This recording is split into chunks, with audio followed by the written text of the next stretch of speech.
Today we are going to talk about active and passive. Active and passive are two forms of verbs in English. But what do active and passive mean? Let's start with you. Are you an active person or are you a passive person? Jack is an active person. An active person is always busy doing things. Jack paints his house. Jack mows his lawn. Jack feeds his dog. Jack makes dinner. Again, these sentences are active. Notice the direction of the action. It starts with the subject, Jack, goes through the verb, and ends in the object, if there is one. So an active person does things. On the other hand, a passive person doesn't do anything. Bill is a passive person. He just sits around and does nothing. Bill watches TV all day. Bill sleeps on the couch. Bill eats junk food. Wait a minute. Bill is a passive person, but are these sentences active or passive? Let's check. What is the direction of the action? Even though he is not doing much, Bill is still doing something. He's watching TV, he's sleeping on the couch, and he's eating junk food. These sentences are still active. So what is a passive sentence? Well, Bill is doing something, but what about the TV? Is it doing anything? How about the couch and the junk food? They aren't doing anything by themselves. Bill is doing something to them. The TV is watched by Bill. The couch is slept on by Bill. Some junk food is eaten by Bill. These sentences are passive because the subject is not doing anything. It is only receiving the action of the verb. Notice the direction of the action in these sentences. It goes backward to the subject. Also, notice the form of the verb. Passive verbs have two parts, a form of be and the past participle of the verb. To change a sentence from active to passive, first you have to find the object. The object moves to the beginning of the sentence and becomes the subject. Then you have to change the verb. A passive verb has two parts, a form of be and the past participle. Finally, put the subject with by and move it to the end of the sentence, or just leave it out completely if it is obvious or not important. Let's go back to Jack, the active guy. Suppose his wife Betty comes home late and sees the house. She's very surprised. The house has been painted. The lawn has been mowed. The dog has been fed. The dinner has been made. Notice in these sentences, Betty is focusing on the results. Maybe she doesn't know who did these things. The form of be is in present perfect tense, but the past participle is still the same. There's no by phrase because Betty doesn't need to say who did these things, or maybe she doesn't know. In order to change a sentence from active to passive, there must be a noun that receives the action of the verb. This noun is called the object, and this type of verb is called a transitive verb. A transitive verb passes the action from the subject to the object. For example, Betty kissed Jack. To change a sentence from active to passive, first you have to find the object. Who or what did Betty kiss?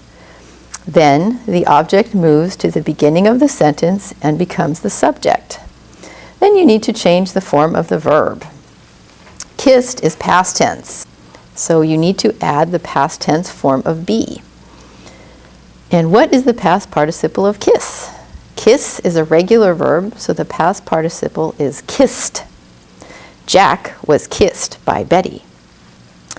Some sentences can't be changed from active to passive. For example, Bill fell asleep. Can we say, asleep was fallen by Bill?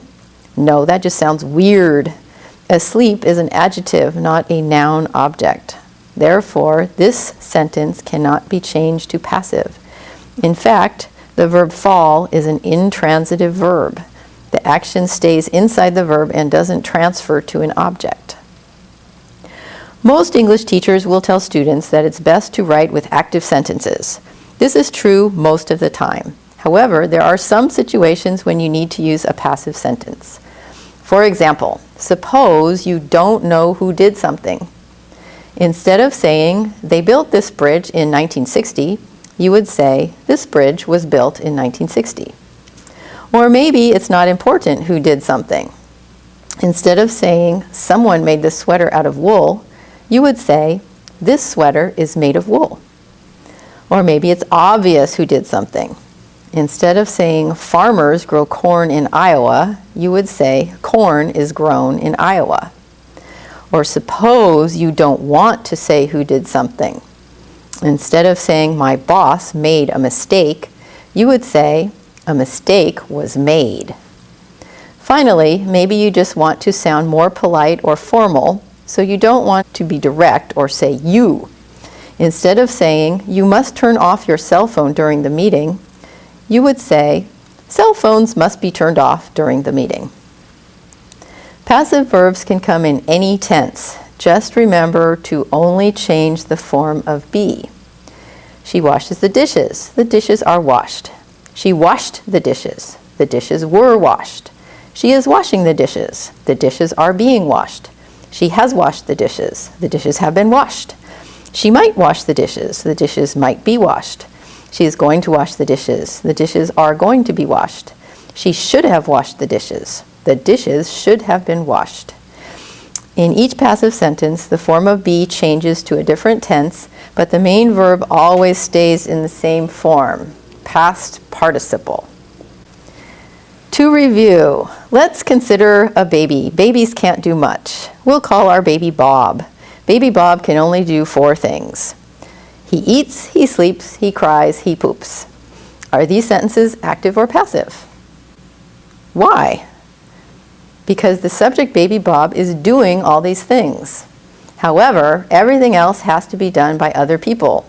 Baby Bob is fed by his mommy. He is burped by his uncle. He is held by his grandma. He is changed by his daddy. Are these sentences active or passive? How do you know? There are 2 ways to tell. First, you can think about the direction of the action. Is the subject doing the verb, or is someone else doing the verb to the subject? Second, you can look at the form of the verb. Does it have a form of be and the past participle? If it has both, it's a passive verb. These are passive sentences because the subject is not doing anything. Other people are doing things to baby Bob, and baby Bob is just sitting there receiving the action of the verb. Finally, it's important to understand the difference between active and passive. Consider poor Carl. Carl was eating, or Carl was eaten.